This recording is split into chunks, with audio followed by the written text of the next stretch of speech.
Hi friends, welcome to my channel. అందరూ బాగున్నారా? ఈరోజు ఏంటంటే ఇది సండే బ్లాక్ అండి. ఈ సండే నేను బయటికి వెళ్ళి వచ్చేసరికి 10 అయిపోయిందండి.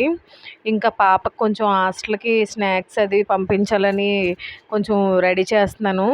ఈ లోపేంచి హాస్టల్ నుంచి ఫోన్ వచ్చిందండి, 23 నుంచే పాపకు సెలవులని. ఇంకా 2 డేసే కదా ఉందని ఇంకా హాస్టల్కి సండే వెళ్ళలేదండి. ఇంక నేను 10 అయ్యేసరికల్లా వచ్చేసరికి ఇంకా ఎండకి కళ్ళు తిరిగినట్టు అనిపించిందండి. అప్పుడు కొంచెం ఫ్రిడ్జ్లో నిమ్మకాయలు కొంచెం సబ్జా గింజలు వేసుకొని నిమ్మకాయ నీళ్ళు కలుపుకొని తాగానండి. ఇంకా తాగాక మా అమ్మగారు కొంచెం బాస్మతి రైస్ తీసుకొచ్చి ఇచ్చారు. అయితే మార్నింగ్ ఇతను చికెన్ తెచ్చారండి. రెండు కలిపి చికెన్ దమ్ బిర్యానీ చేద్దాం అనుకున్నాను. కానీ ఏంటంటే అమ్మ ములంకాడన చికెన్ కర్రీ వండమందండి. ఇంకా చికెన్ అయితే ఇంకా 2 పూటలకి సర్దలేమని అందులో ఒక 6 గుడ్లు వేసి చికెను ములంకాడ గుడ్లు కలిపి కూర వండేసి బిర్యానీ కింద తాలింపు పెట్టేసానండి, ఫ్రైడ్ రైస్ కింద. మార్నింగ్ మీరు చూస్తున్నారు కదా, ఇంకా వంటకి కావాల్సిన ప్రిపరేషన్ అంతా చేసుకుంటున్నానండి. ఇంక ఇంట్లో ఈలోపు ఇవన్నీ సర్దుకొని ఇంకా ఈ ముందు వంటకి ఏంటేంటి కావాలో అవన్నీ కూడా రెడీ చేసుకుంటున్నానండి. ఎగ్స్ అవి కూడా తొక్కవి చేసుకొని ములంకాడలు ఇవన్నీ కోసేసుకొని కాయగూరలన్నీ కూడా ముందు తరిగేసి ఉంచుకుంటే వంట సులువుగా అయిపోద్ది కదండి. అందులో ఇవాళ బ్లాక్ తీద్దాం అనుకుంటున్నాను కదా, అందువల్ల కొంచెం స్పీడ్గానే అన్నీ రెడీ చేసుకొని పళ్ళెంతో పక్కన పెట్టుకున్నానండి. ఈలోపు తోమిన గిన్నెలు కూడా సర్దలేదు. ఇంకా కిచెన్లో కూడా ఇంకా ఆదివారం వస్తే ఏంటోనండి, అదొక రకమైన ధీమాగా బద్ధకంగా ఉంటుంది. నేను ఉత్త రోజుల్లోని 9 అయ్యేసరికల్లా వంట అన్నీ అయిపోతాయండి. కానీ ఆదివారం వస్తేనండి 12 అయినా సరే వంట అవ్వదండి బాబు. అదేంటో మరి నాకు అర్థం అవ్వదు. నాకేనా లేదా మీ అందరికీ కూడా అలాగే జరుగుతుందా? సండే అనేసరికి అదొక లేజినెస్, బద్ధకం చాలా ఇదిగా ఉంటుందండి. నాకైతే ఇంకా ఆదివారం ఎవడు కనిపెట్టాడురా బాబు ఈ వంటలు, ఈ నాన్ వెజ్ వంటలు అని అనిపిస్తుంది. ఇంకా కాయగూరలన్నీ కూడా కోసేసుకొని రెడీ చేసుకున్నాను. ఈలోపు స్టవ్ ఇవన్నీ కూడా క్లీన్ చేసుకోవడానికి అన్నీ ఇచ్చేసుకుంటున్నానండి. కొంచెం నిమ్మకాయ నీళ్ళు తాగాక ప్రాణానికి చాలా హాయిగా అనిపించిందండి. ఇంకా కొంచెం ఫ్రైడ్ రైస్లోకి కొంచెం కూరలోకి కలిపి ఇంకా టమాటా అవి కూడా ఏంటోనండి, ఇప్పుడు టమాటాలు అవి కాయగూరలు కానీ మొన్న మార్కెట్కి వెళ్ళి బెండకాయలు టమాటాలు ఇవన్నీ తీసుకొచ్చాను. అందులో బెండకాయలు ఎంత త్వరగా ముదిరిపోయాయండి. ఇంకా టమాటాలు అయితే ఇంక చెప్పవసరం లేదు. అదొక రకంగా మచ్చలు మచ్చలుగా అయిపోయినట్టుగా అయిపోయాయి. మరి మా ఫ్రిడ్జ్ టెంపరేచర్ వల్ల ఏంటో అర్థం అట్లా కాయగూరలు పాడైపోతున్నాయండి. ఇంక ఈ ఎండలో ఒకటి ఎక్కువగా ఉన్నాయి కదా, ఇంకా కాయగూరలు కోయడం అయిపోయిందండి. అయిపోతే ఇంకా స్టవ్ దగ్గర కూడా అంతా క్లీన్ చేసుకొని ఇంక సర్దేసుకుంటే అసలు ఇంకేమీ సర్దుకోలేదండి. ఇంకా సండే అనేసరికి చెప్పాను కదా, అదొక రకమైన బద్ధకం. ముందు ఫ్రిడ్జ్లోకి ఒక 2 బాటిల్స్ పట్టేసి ఫ్రిడ్జ్లో పెట్టుకుంటే కొంచెం ఐస్ వాటర్ ఉంటుందని. ఇంక ఇంటి దగ్గర ఉంటే మటుకు నేను ఆరారుగా ఐస్ వాటర్ బాగా తాగుతానండి. కుండ ఒకటి కొనుక్కోవాలండి. బాగా ఫ్రిడ్జ్లో నీళ్ళు అలవాటు అయిపోతున్నాయి. అందులో నాకు ఈ మిషన్ వేడికి ఐస్ వాటర్ తాగితే మరీ వేడి ఎక్కువైపోతుందండి. కానీ దాహం తీరట్లేదండి బాబు. ఇంక ఎంత తాగినా సరే నార్మల్ వాటర్ దాహం తీరట్లేదు. అందువల్ల ఇంకా ఐస్ వాటర్ తాగేస్తున్నాను. ఇంకా తోమిన గిన్నెలన్నీ స్టాండ్లో అలాగే ఉండిపోయాయండి నిన్న తోమినవి. అవన్నీ కూడా సర్దేసి ఇంకా ఎక్కడవక్కడ అన్నీ కూడా పెట్టేసుకుంటే ఒక పని అయిపోద్దన్న స్టాండ్ ఇంక బయట పెట్టేసామనుకోండి అసలే ఇరుకు కదా. మాకు ఉన్నది ఒక బెడ్రూమును ఇదేనండి కిచెను, దానికి ఆపోజిట్ బాత్రూము. ఇంకేంటంటే ఇరుకుగా ఉండడం వల్ల నేను ఎప్పటికప్పుడు సర్దుకొని ఒక్కరోజు కానీ బద్దకిచ్చాను అనుకోండి, తిరగడానికి ఎంత కష్టమైపోద్దండి. ఇంకా స్టవ్ అది కూడా ఒకసారి తుడిచేసుకొని కొంచెం నీళ్ళు జల్లేసుకొని స్టవ్ ఇవన్నీ కూడా క్లీన్ చేసుకున్నానండి. ఇంకా ఒక్కసారి వంట స్టార్ట్ చేసే ముందు క్లీన్ చేసేసుకుంటే ఒక పని అయిపోద్ది కదా. ఇన్నాళ్ళు అయితే వంట అంతా అయిపోయి క్లీన్ చేసేదాన్ని. ఇప్పుడు ఈ యూట్యూబ్ స్టార్ట్ అయిన కాడి నుంచి వీడియోస్ తీయడం అవన్నీ కదండి, ముందుగా క్లీన్ చేసుకుంటున్నాను. ఎక్కువ శాతం నైట్ టైమే క్లీన్ చేసేసుకుంటానండి. కానీ ఎంత నైట్ టైం క్లీన్ చేసుకున్న వంట అయ్యాక మళ్ళీ చండాలంగానే అయిపోద్దండి. ప్రస్తుతానికైతే కొంచెం స్టవ్ గట్టు దగ్గర అంతా కొంచెం నీట్గా క్లీన్ అయిపోయింది. ఇంకా ఓ పక్క కూర, ఒక పక్క బిర్యానీ కూడా పెట్టేద్దాం అనుకుంటున్నాను. కూరకి ఇంక ఉల్లిపాయ ముక్కలు అవి కూడా వేసేసుకున్నానండి. ఇంక వేసేసుకొని ఇంక ఉల్లిపాయలు వేగుతూ ఉంటే ఇంక మిగతా పని అంతా చేసుకుందామని. బిర్యానీ గిన్నె కనిపించలేదండి, అందువల్ల ఇంకా బిర్యానీకి పొయ్యి మీద ఏం పెట్టలేదు. ఈలోపు ఉల్లిపాయలు టమాటాలు ఇవన్నీ బాగా వేగిపోతాయి కదా అని ఇంకా గబగబా చేసేస్తున్నాను. కూర ఏమీ లేదండి, సింపుల్గా ఇంక ఇవి ఇలా వేగిపోయాక నూనెలోనే ములంకాడలు కూడా వేసి బాగా వేయించేసుకుంటున్నానండి. మీకు చాలా సింపుల్గా బిగినర్స్కి, తెలిసిన వాళ్ళకి కాదండి, తెలియని వాళ్ళకి బిగినర్స్ ఉంటారు కదండి, అలాంటి వాళ్ళకి ములంకాడ చికెన్ కర్రీ చాలా టేస్టీగా ఉంటుందండి. ములంకాడ కూరలో వేసుకుని కంటే ఇలా నూనెలో వేయించుకుంటే చాలా మగ్గి మంచి టేస్టీగా మెత్తగా కూడా ఉడుకుతుందండి. మళ్ళీ టమాటా వేసేస్తారు కొంతమంది, ముందు కొంచెం నూనెలో ములంకాడ బాగా వేయించుకోవాలండి. చిన్న సాల్ట్ వేసి కానీ వేయించుకుంటే సూపర్గా వేగుతుందండి. ఇప్పుడు టమాటా వేసుకోవాలి, మన కూరకి ఎంత కావాలంటే అంత టమాటా వేసుకొని వేయించేసుకోవాలి. కొంతమంది చికెన్ కర్రీలో టమాటా వేసుకోరండి, నేనైతే మటుకు మా ఆయన గారికి టమాటా అంటే ఇష్టం, టమాటా వేసి వండితేనే ఇష్టం. ఇంకా నేను చూసారా, ఓ పక్క నుంచి నేను ఇలా వండుతున్నాను, తన్మే ఓ పక్క నుంచి ఆ ఉడకబెట్టిన గుడ్లు తినేస్తూ ఉన్నాడండి. నేను ముందు చికెన్ తెచ్చి తేగానే ఎప్పుడు కూడా చికెన్ కానీ చేపలు కానీ రొయ్యలు కానీ ఏవైనా ఉప్పు కారం కలిపేసి పక్కన పెట్టుకుంటానండి, మనం వండే టైంకి ముక్కకు బాగా ఉప్పు కారం పడుతుందని. ఈలోపు మిక్సీలోకి అల్లం వెల్లుల్లి పేస్ట్ ఒకటి ఆడుకోవాలండి, అల్లం వెల్లుల్లి పేస్ట్ లేదు, అందువల్ల ఇంకా అల్లం వెల్లుల్లి పేస్ట్ ఆడుకుందామని పక్కన రెడీ చేసుకుంటున్నాను. ఈలోపు ఈ కూర పొయ్యి మీద పెట్టామనుకోండి, మూత పెట్టేస్తే చక్కగా బాగా మగ్గుతుంది కదా. చికెన్ ఎప్పుడైనా మీరు ఇలా ట్రై చేసి చూడండి, ఉప్పు కారం కానీ కలిపి కొంచెంసేపు ఫ్రిడ్జ్లో కానీ లేదా కొంచెంసేపు పక్కన కానీ పెట్టారనుకోండి, చాలా బాగా ఉప్పు అది పడుతుందండి, కారమును, లేదా కారం వేయకపోయినా ఉప్పు అయినా కొంచెం వేసి పక్కన పెట్టుకోండి, చాలా బాగుంటుంది ఎమ్మీగా, ముక్క కూడా మంచి స్పాంజీగా ఉడుకుతుందండి.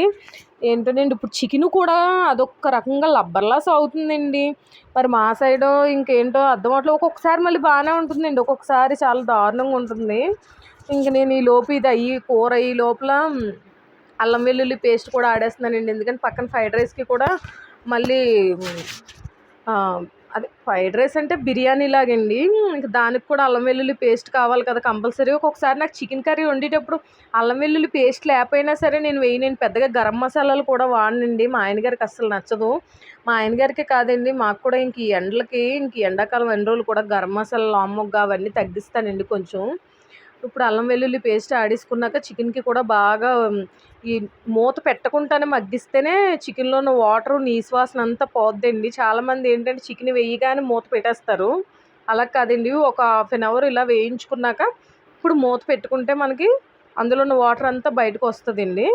ఈలోపు అల్లం వెల్లుల్లి పేస్ట్ కూడా ఆడేసుకొని చక్కగా ఒక టీ స్పూన్ అల్లం వెల్లుల్లి పేస్ట్ కూడా వేసుకున్నానండి, మిగిలింది ఫ్రైడ్ రైస్లో బిర్యానీలోకి ఉంచుకున్నాను. ఇంకా ములంకాడ చికెన్ కర్రీ ఉంటుందండి, ఒక్క లెక్కలో టేస్ట్గా ఉంటుందండి. నేను చెప్పానని కాదు, మీరు ఒకసారి ఇంట్లో ట్రై చేయండి, ఇలా మీరు కానీ ట్రై చేస్తే సూపర్గా కుదురుతుందండి అసలు. ఇది ఇలా బాగా మగ్గుతుంటుండగానే బాగా నూనెలో బాగా వేగాలండి, ఇందులోనే మనం నీళ్ళు అదికి ముందే నీళ్ళు వేసేయకూడదండి.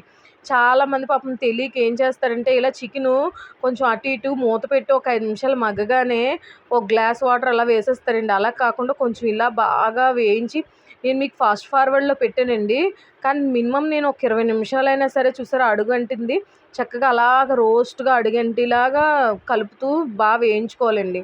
ఇప్పుడు ఎగ్స్ వేసుకొని వాటర్ కూడా వేసుకోవాలండి, ఆ క్లిప్ మిస్ అయింది కొంచెం, ఆ వాటర్ వేసుకున్నాక ఎగ్స్కి కూడా బాగా ఇదవుతుందండి. ఈలోపు చికెన్ కూడా చూసారా, మీరు ఇలా చిదపగానే చికెన్ మెత్తగా అయిపోయింది, చికెన్ కూడా బాగా ఉడికిందండి, కానీ నాకు అంత వాటరే అవసరం లేదు, అందువల్ల నాకు ఎంత కావాలంత ఉప్పు కారం అన్నీ కూడా చూసుకొని ఇంకా నేను స్టవ్ ఆఫ్ చేసుకుంటానండి. ఈలోపు పక్కన కూడా బిర్యానీకి అన్నీ పెట్టేసుకుంటున్నానండి, బిర్యానీకి గిన్నె కూడా తెచ్చేసాడు తన్మయ్య ఈలోపు. బిర్యానీ గిన్నెకి కూడా పెట్టేసి ఇంకా నేను రెడీ చేస్తే అమ్మ వాళ్ళ ఇంట్లోని కొంచెం వైరింగ్ పని అవుతుందండి, అందువల్ల ఇవాళ అమ్మ కూర బిర్యానీ కూడా నన్నే చేసిమంది. ఏంటంటే ఎక్కువ కరెంట్లు పోతున్నాయండి ఇక్కడ, అందువల్ల అమ్మ వాళ్ళు ఇన్వర్టర్ తీసుకుంటున్నారు, అందువల్ల ఆ పని ఈ పని అంటే అమ్మకి కొంచెం కష్టం కదా అని నన్ను చేసిమంది. సండే పూట ఎక్కువ మటుకు అయితే అమ్మ వాళ్ళ ఇంట్లో లేదా మా ఇంట్లో కలిపే వండేస్తామండి, ఎందుకంటే సపరేట్గా వండుకొని ఇంకెందుకు, నాకు అందులో షాపు ఇవన్నీ ఉంటాయి కదండి, ఆ షాప్ పని ఇవన్నీ ఉంటాయని నేను ఎక్కువ శాతం కూడా అయితే నాన్న చేసేస్తాడు. మా నాన్నగారు నాన్ వెజ్ అయితే, వెజ్ అయితే అమ్మ బాగా వండుతుందండి, నాన్ వెజ్ అయితే మటుకు నాన్న బాగా వండుతారు. సండే అయితే ఇంక సండే కానీ మంగళవారం కానీ మా నాన్నే బాగా వండుతారండి వంటలు.